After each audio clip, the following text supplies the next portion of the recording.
in the Two Versus Brother podcast, off-season edition, year in review. Today, we are going to review one of our elite members. We're actually going to talk about the Dream Team, known as the most dominant team ever, the one within the one. And we have Pedro here who will give and dissect what he found out about the Dream Team. Pedro, how are you? I'm doing well, Alfredo. Just here, ready to talk about you and your year in review. Obviously, we saw that you went all the way to the finals and lost in the finals, but that is beside the point. We know how everything happened, but we are here to review it. Absolutely, Pedro. It still feels that it was, just last week that I had the great run, the magical run, and unfortunately ended up, ending at the end. Let's start on with our review. Again, same format as how we've been doing it on this team. We're gonna talk about the draft. We're gonna Mhm. look at the transactions, what went well, what went bad, and then the futures. And I know Pedro has some statistics talking about standings, but then we're gonna add a new format. We're gonna talk about what does this team remind you of from the real NFL. So we'll talk. We'll go more into depth with that. Just to give a quick review, the Dream Team. This team was basically ended up the regular season 13-1. Went on with the had the number one seed. His only loss in the year was in week 4 to Steven, and then went through this run of dominance. Won in the semifinals in a comeback fashion, and then fell short in the finals. We can basically say that this team was maybe the best team of all time. Maybe, a lot of questions remind of the Patriots Oh, back, seven Patriots. the old seven Patriots. Mhm. Um, you know, People thought that this was gonna be the year. So, Oh boy. so let's go in depth and then let's talk about Pedro. So you said you wanted. Let's talk about the draft. Correct, So Alfredo. how, That's usually the way that we do this. Let us first of all, let's start with the draft, of course. Now, the draft is very specific because you know that we look at what Yahoo said about the everybody's drafts, the draft grade. Does you specifically, Alfredo? I'm gonna highlight yours because the billion-dollar company Yahoo said that you will have. They gave you a C plus, and they said that you will finish with a projected score of 8 and 6. oh wow, Yeah, so you over so exceeded expectations. no, you shot those expectations out of the water. So you did extremely well compared to what they gave you here. And they said that you will finish with a fifth place finish. And the funny thing is, they said that your best pick of all the draft was Evan Ingram. So that was very to me that's very funny because Evan Ingram pretty much didn't do anything for you. He stayed on your team basically. I think it was for like a few weeks, maybe like a week or two, and then he was gone. And you pretty much picked up somebody very special, a few very special people along the way. And of course, your worst pick. It says that your worst pick of the whole draft was Jonathan Brooks, and that guy didn't do anything all year. So pretty much that was your worst pick. No, But Jonathan Brooks was always going to be a bargain, meaning that he was going to be a trade ship for someone that would have fallen out of contention and was going to be used for the trade. I mean, I'll tell you this, and I'll tell you from firsthand view, since I'm the one who made the draft. I did little things differently this time. I tried to go with the best player available approach. In previous years, people go for for needs, but I try to go with whoever was the best guy, and I had a board that I used for the entire year, and like the whole pre-draft, and I follow that to a T. So, for example, uh, starting in the first round, Jamar Chase, he was number 3.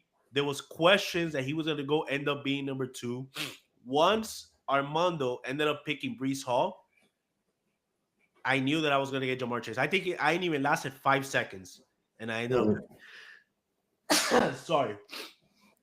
So Jamar Chase, I mean, I had a feeling that he was going to have a breakout year. Last year was not. The year before was not his best.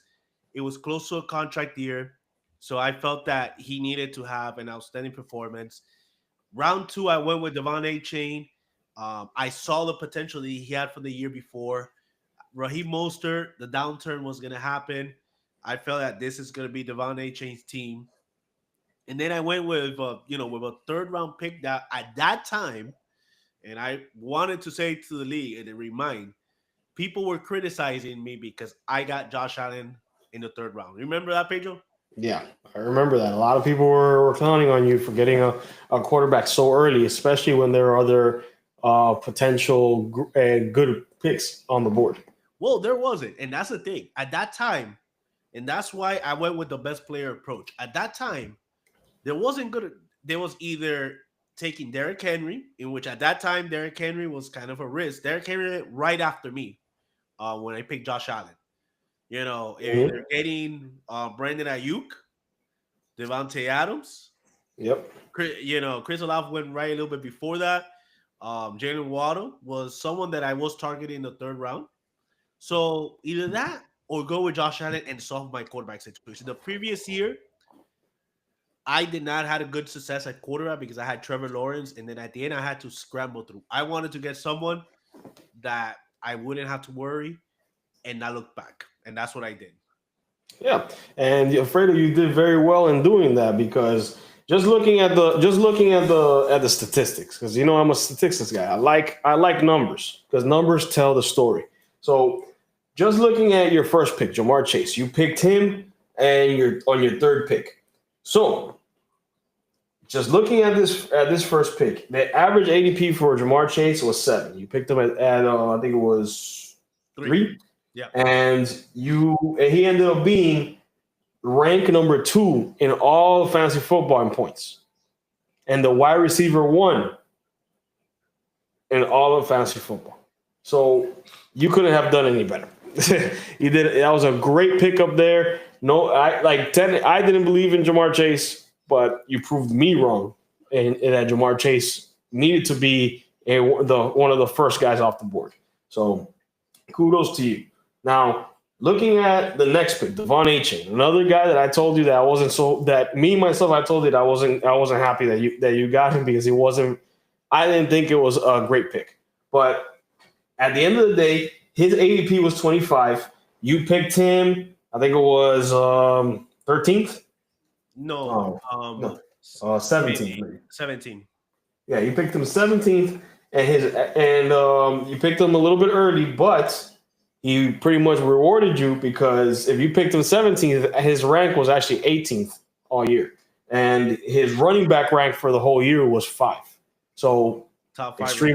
Extremely well. You did a very good job there. And then of course your third pick, Josh Allen, average ADP was 24. His rank for the whole year was 3. So he was the third guy in all of fantasy football, and the QB 2 on the year. So you couldn't have really done. In my opinion, you couldn't have done any better. And it shows off in the score that you pretty much did. You pretty much blew everybody else out of the water.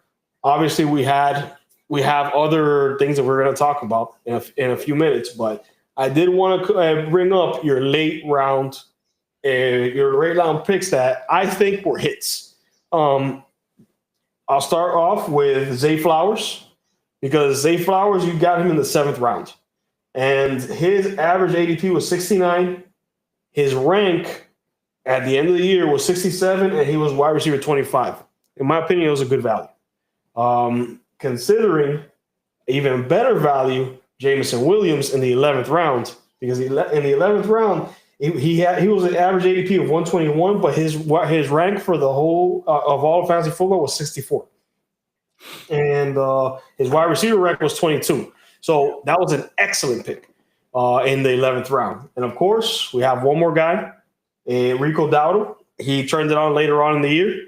And obviously, he did have a little bit of a timeshare situation in the beginning of the year, but even still, he was a running back 23 on the year. Okay. So you did very well in the draft. And to be honest, if I'm going to give anybody a good grade in the draft, I would give you the best grade. I would pretty much give you an A for the draft that you did. Yeah, no, absolutely. I mean, there were some picks. I mean, the Mari Cooper as a 5th round, I wish he could have done a little bit better. He went to Buffalo, still didn't have time. Rhamondre Stevenson, he had 2 good weeks, and which then we'll talk about in the other transaction, but he ended up, being traded. But yeah, I mean, I think the draft, I was very satisfied with the draft. Correct. You did very well in the draft. But now let's go on to the next one. Let's look at transactions. So before you go into transactions, you know that I like to talk about this. But this time I can't put you as in the same way that I do everybody else, because you are the one with the least points against. So this time I had to flip it around. The person with the most points against was Steven. So I put you in Steven's shoes and having to face the gauntlet that he had to face to see where you would rank. And you have any guesses of where you would have been, Alfredo? First place. Not first place. I still have you going to the playoffs, but not first place, unfortunately. Wow. What is it, bro? What is it? I want to hear it. Come on. Hit the violin. Come on. Well, you would have been 8-6, which is very it's very funny. 8 from 13-1, the highest scoring team in the league, and you're putting in that because if I had 8-6. 8-6. The only thing I don't believe that. you would have been 9-5. But the one thing I did differently in this scenario is in week 13 I put Jerry Jeudy in the game, and because Jerry Jeudy was in the game, you are 8-6, exactly what Yahoo told you were going to be. Bro, I think if people keep on mentioning for the last couple of years that I've had the greatest luck, that I allowed the fewest points. But at the end, what really matters is a point scored. I scored more points than anybody else. And let me tell you, and then there was a game that I didn't even play, the Jets defense against Franklin, and I still beat him without it. Look, it's fine, Alfredo. Look, all I'm saying is that you would be 8-6 with his schedule, with Steven's schedule. So there's nothing there. There's nothing that I could do. That I'm just doing the same thing I'm doing with everybody else. I scored 66 more points than whoever ended up in second place, which was Alex. 66. Well, that's just the way the cookie crumbles, Alfredo. You would have been 8-6 even with all those points. Yeah, but 14-1 sounds better than 8-6. So well, 13-1. You stole from Danny's playbook, because I remember this was something that Danny one day on a Wednesday morning, I guess he just woke up with a bad mood and said, you know what? Let me get on Alfredo. He got into a podcast with Franklin and he started pulling out all these numbers, the Fugazi, get this and that. And then he wanted to. That's why I ended up saying, when do I fall off the cliff? When do I fall off the cliff? In the finals. It's okay, Alfredo. We saw that in the finals. You lost by almost 100 points. It's okay. Look, that is the past. That's what we were in a year in review, Alfredo. It's okay. All right. It happened. Let's look into the transaction. So what were you able to get, man? All right. Before you go into the transactions, let me get this out of the way with the trades. You had from only 2 trades in the year. That's all I needed to do. I remember, I'm not a big believer in trades. I get you. Let's look over these trades. You had one trade with me in I think it was like week 2 or week 3, very beginning of the year. It was Jordan Mason and Sam Laporta going to you, and I got Jameson Williams and Ramondre Stevenson. At the end of the day, you ended up slightly winning in that scenario, but at the end of the day, we both lost. Is how I analyze this, because you getting Sam Laporta didn't do anything for you because you dropped him before Sam Laporta blew up, which Sam Laporta blew up. I think it was late in the year, which was second. So I could look it up. Sam Laporta ended up blowing up right around week 13. Week 13 is when he started to put it together, and he had 15, 10, 18, 14, and 18 points. So he didn't do anything for you. So you couldn't have won that because you dropped him way before. Same thing with Jordan Mason. Jordan Mason had 4 good games in the beginning of the year, 22, 17, 10, 24. Then there comes the downfall. And you didn't really get anything out of him, just like I didn't get anything out of Ramondre Stevenson. Well, that's not true. That's not true. Because here's the thing. Mm-hmm. I picked up Jordan Mason. I knew that he was temporary player, like people like the expert Danny Orlowski would say. He was a temporary guy. I knew I needed to get victories. My plan was, okay, get him a couple wins, in which he did. He did help me a couple games early on. Yeah. Then when I knew that about McCaffrey was going to come back, trade him out. And I remember there was a lot of talks, Alfredo's not going to win the championship because he doesn't make any trades, that he's going to fall short. I remember that podcast between Steven and Franklin. And then I did end up trading. That's what we're going to come to. That's what we're going to come to. Now, you didn't receive any. You at the end of the day, Jordan Mason didn't really do anything for you except the first 4 games. Everything after that, he didn't do well. And then there was a part there that he got injured. I think he was on your team in week 10. Yeah. That from week 10 on, which I believe is when you did the trade with the aforementioned Fly, he ended up trading to you Tony Pollard and George Pickens for Jonathan Brooks and Jordan Mason. Now, obviously, Jonathan Brooks, nothing happened there. He turned around and he traded Jonathan Brooks to I think it was to Franklin. To Franklin, then Franklin then traded him to me. He got passed around more than Jalen Waddle. So and then he ended up in the waiver wire somewhere. So at the end of the day, he didn't do anything. Jonathan Brooks didn't do anything for Danny.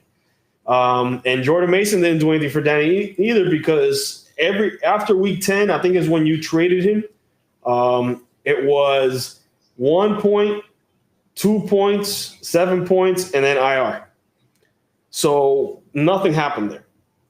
But for you got Tony Pollard around week 10, and Tony Pollard gave you 4 points the first week, 21, 8, 14, and then a string of 8-point games. But at the end of the day, those a 21-point game and a 14-point game really helped you. Yep. And also George Pickens is another guy that he did well. He did well for only a few weeks, because after week 10, when that happened, you had 16 points, 8 points, and another 16-point game, and then pretty much got injured. So until the last week of the season, that he put up 8 points, which was very disappointing for you, I'm assuming. Yeah. But I wouldn't say that you fleeced Danny, but you beat him on what really went into his team compared to yours. Yeah. Yeah. So that's trades. Get that out of the way, because at the end of the day, you didn't really do much in the sense of trades. Now, transactions. This is, in my opinion, you did have one drop that I think that you shouldn't have made, that could have helped you out a little bit, which was Rico Dowdle. Rico Dowdle, you dropped him in the beginning of the year, even though later on in the year he started doing well. But that's the only blemish on the transactions. Everything else were hits. So of the hits, you had Bucky Irving, which Bucky Irving pretty much turned it on for you later on in the year. David Njoku, right before he got injured. He pretty much had a blow up. Let me see if I have it here. When you picked him up, that was around week 6, I believe. Yeah. 23 points, 17 points, 7 bye week, 19 points, 3 points, 26, 17, and then he got injured before the last game. But before he went down, he put up 14 points. So well, looking into that, like for me, what went well. Well, I'm actually in the transactions. I actually, Chuba was a great pickup as well. that was the next guy I was going to talk about. He was a great waiver wire pickup. I had the first overall in that week, and I ended up picking him. I think the one that I look back and I regret, and it was because I was just playing for matchups and to win, is Sam Laporta. To me, that was the move that I thought was going to come back and hurt me, because my plan all along was having Njoku as my number one tight end. Sam Laporta was going to be number 2. If by any chance, if something would have happened to Njoku, Laporta would have slid in. I decided to go, and this guy, Dalton Kincaid, got hurt. So I ended up getting Dawson Knox. This guy, Njoku, wasn't playing. And I started in Knox to see if I can get the victory. It was to beat Ashley Lokokis, I remember. It was to beat him.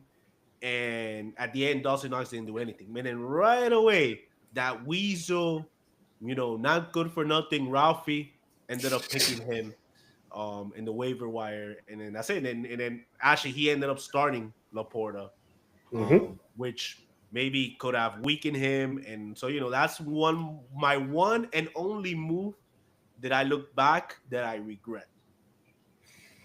Well, it really wouldn't. The only thing that would have helped you is what the 20 points that he put up that game that did not show up on the other side. But at the end of the day, Alfredo, you lost in the finals too. No, I know. It wouldn't have made a difference in the finals. Luckily, it was a blowout. Because if I would have lost because of that, I know that was a move that was hunting me down. I remember. I'll tell you this. I'm gonna confess to you something. Oh wow! I will say like a week later, I woke up in the middle of the night, and you started thinking about the fantasy football, and I couldn't go to sleep. Honestly, I'm telling you the truth, because I was like, man, this Laporta. Why did I do this Laporta thing? I said, bro, I hope with life how it is, this is gonna come back and bite me. And I knew at that time Ralphie was one of the contenders, so I felt, man, this is like match made in heaven. But well, look, Alfredo, I'm happy that the guy that I gave you and then you dropped ended up helping your enemy at the end of the day. But the only thing that we have to discuss now is besides that, Chuba Hubbard helped you out a lot, and you picked him up from what I see here September 25th, so pretty much in the beginning of the year. And ever since he turned it on for you, he didn't stop. Chuba Hubbard, he was great. He was great. He's kind of slowed down towards the end of the year, but even still, the second to last game he gave you 32 points, and then the last game gave you 0. But, that was that week. Yeah, but that kind of stuff happens. But at the end of the day, you're one of your bright spots besides the draft. I would say your number one bright spot would be your transactions. You pretty much killed it. I felt so good because when Steven was giving, the Madden ratings, it makes me feel good. He said, honestly, Franklin, and his no emotions, I could not find anything that he did wrong. He didn't do many transactions, no risk. He didn't take a lot of risk, and he didn't make any crazy moves. No move. All his moves paid off. Oh, look, that's something that I think that he's going to take into account, because we did do his reader review, and he even said in one of the podcasts earlier that he's going to have to be more patient and look into the future. Try to see if he can look into the future a little bit more instead of thinking in the now. So he is heeding your advice. Okay. So All right, so we did what went well. I mean, obviously, we talked about it. The pickups, the trades, Mm-hmm. the records were all good. I'll say this: one of my best matchup, and I want to talk about it, which I love, is when I came back against Alex in the semifinals. Just remembering that, I felt so good, because there was a moment that I thought was going to be over, and then suddenly Jamar Chase with a touchdown. Chuba with a touchdown in overtime. Remember, they were supposed to lose in that game. The game was Yep. over. They wasn't supposed to go to overtime. Then he had that long run in overtime. And Mm-hmm. Buffalo defense miraculously scored a touchdown, a back pass, Yep. and then the end, Devon A. Chain just ending it. And I was able to destroy the Sanchez Mafia. Like, for me, that was the highest moment. I'll never forget. Touchdown, Devon A. Chain, touchdown. Yeah, bro. I remember. And that was my highest point. So It's everybody has their highest points. Everybody has their lows. Fortunately for you, you had a lot of highs, and then you had one big low at the end of the year. But it's okay, And speaking of the Shark, I'm a big fan of the Shark. In the quarterfinals, he took down Mr. No Excuses, and that's something that I take to heart. Because and it's funny because Mr. No Excuses pretty much would have won everything after that if he would have won that game. So thank you, Shark. no, yeah, I absolutely feel relief with that, because I would if I'm gonna lose, I'd rather lose to Alex than losing to Franklin, because if I lose to Franklin, you would hear all year long. Remember, and think I was at 14-1, 13-1. Yep. He would have been the one to beat the one, and he would have been saying it all year long. Mm-hmm. So I'm so glad, and I'll tell you that. I mean, we'll in Franklin's team review, we'll talk about it. But it felt so good when Devontae Adams scored that 70-yard touchdown pass. How you feel about that, Pedro? I know we're gonna go a little bit off base, but it's just too reminiscent on Franklin's failure, bro. Yeah, look, man, it is funny because I remember when I traded him JT, and we were talking back and forth, and I was telling him, look at JT's schedule at the end of the year in the playoffs. He's gonna go off. All you need is for the rest of your team to do well, so that you can go into the promised land. And JT, Jonathan Taylor disappointed in that game. Even if he gave him 100 points, 10 points and all that, but he disappointed in that game. But he did not disappoint the rest of the season, the playoffs. Let me tell you, he could have given that was a 9-point swing. That little fumble that he had, yeah, that fumble at the 1-yard line, that was a 9-point swing because it was a fumble and then a run. So yeah, he could have, and he lost. He lost by more than that, but it's. At the end of the day, he lost, and I'm happy that the Shark put him down, and every single little thing that came after there, every podcast or every little thing he put. I remember, I think it was you, Alfredo, that put that he was the number one team in like the Roto Trade or whatever it is. He was the number one team with his team, and he should win it all. And I'm happy that he did it. I'm happy that the guy that I sent to him. The guy that he keeps saying, thank you, Pedro, thank you, dropped a touchdown pretty much at the 1-yard line. And on top of that, I was reading recently, JT has a 65% chance of getting injured next year. 65% chance. What the hell are you reading that from? Good luck, and you're welcome. You're welcome. Bro, I know we're not talking about there's not Franklin's team in review. We'll have that's gonna be a party. Don't worry about it. We'll have a party about that. Let's continue on here. Obviously, I do want to skip what didn't go well for the Dream Team. I really don't want to talk about it. We all know what happened. I don't want. Is there something you want to mention? No, it's just look. The only thing because everything went in your favor the whole year. Everything went exactly how it needed to go. The pickups, the trades, the draft, everything went in your favor. There's like little minuscule things here and there that you did wrong that at the end of the day didn't amount to anything. So the pigeons, everything was in your favor. But then everything came out at the very end, and your whole team let you down. I have to get into it. I know you don't want to, but I have to get into it because that's part of the year in review. You made it to the finals. A grueling thing that you had to do. Obviously, you had the first round bye, but then you had to go against the Shark, and then you had that whole scenario where it looked like you were going to lose, but then you actually won, and then the finals. I was talking to Mom, and she didn't.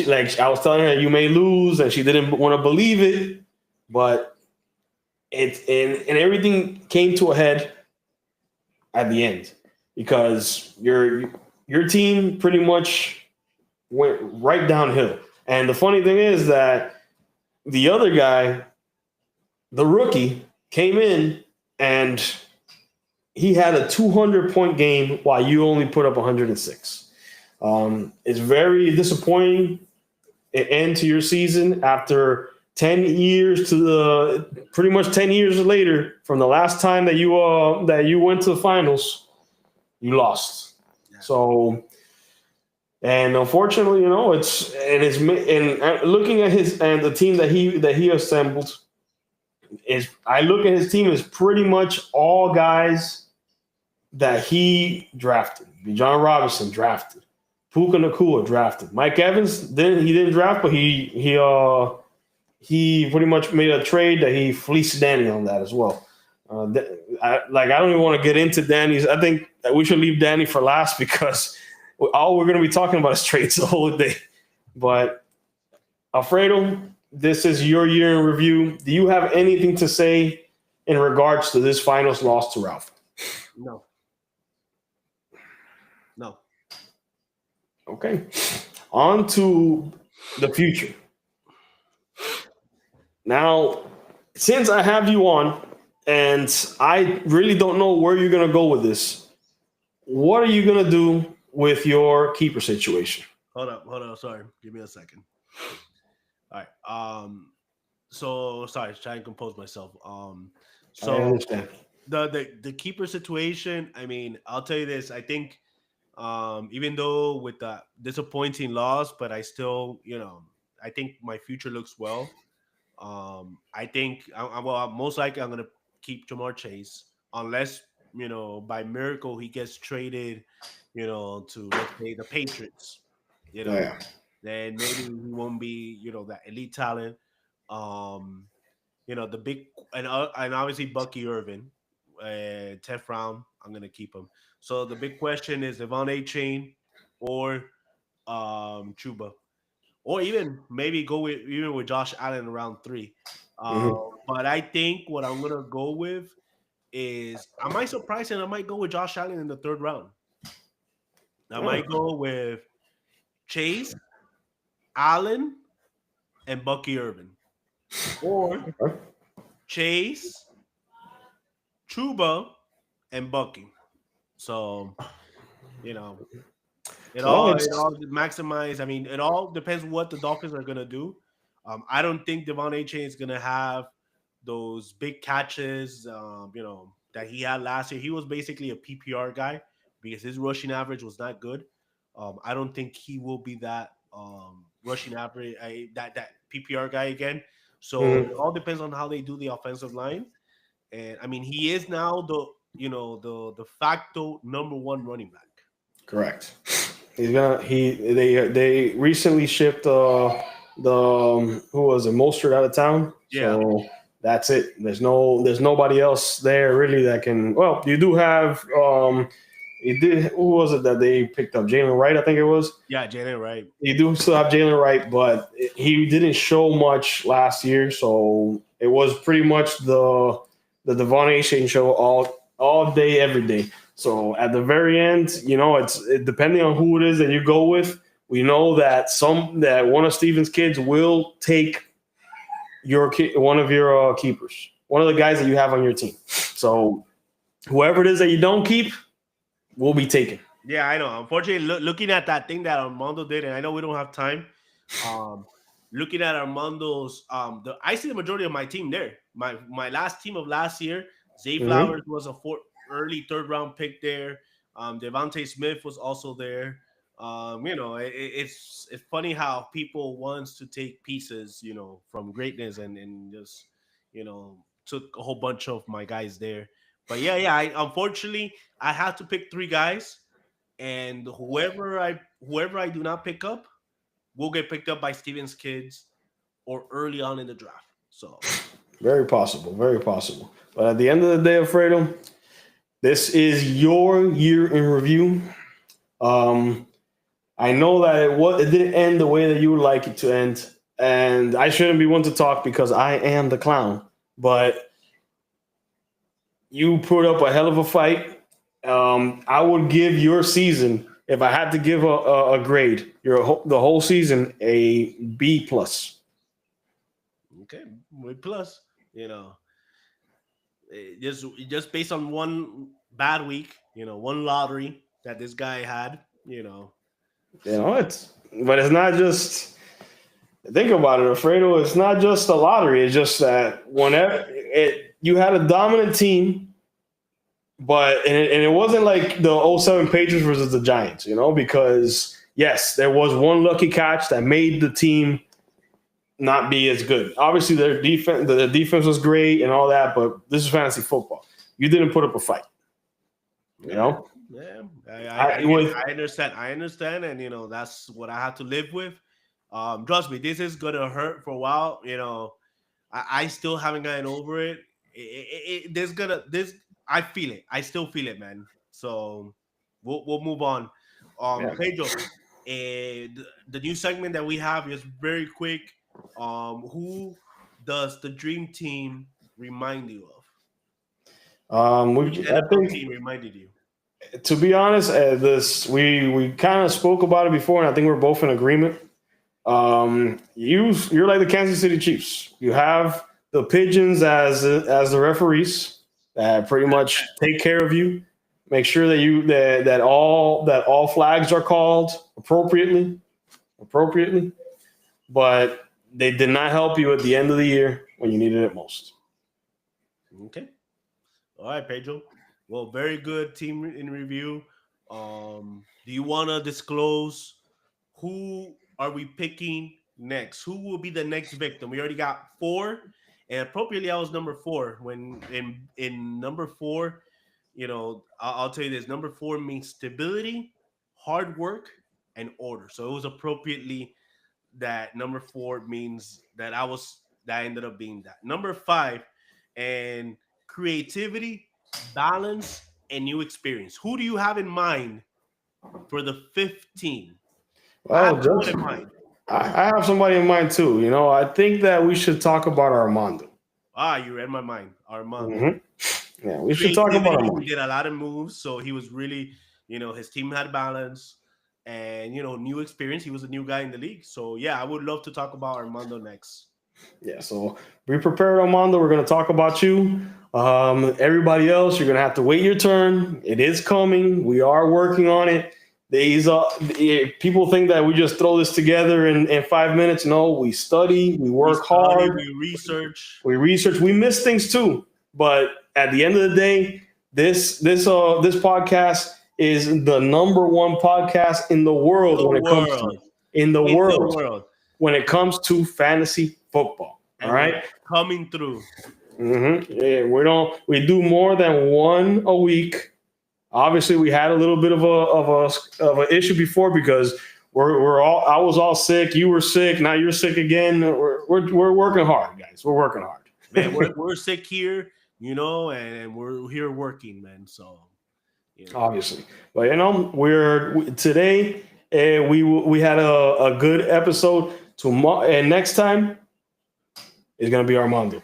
So prepare, Armando. And then after Armando, the 5 remaining teams is Alex, Danny. Mm-hmm. Who else we're missing? Myself. Yourself. The Franklin. Clown, Franklin. And Ralphie. Those are the remaining 5s. All right, bro. Pleasure. Guys, don't forget to subscribe, like this episode, channel, follow us. All right. All right, bro. That was a good one, bro. It was good. It was good. No BS. No BS. We put it exactly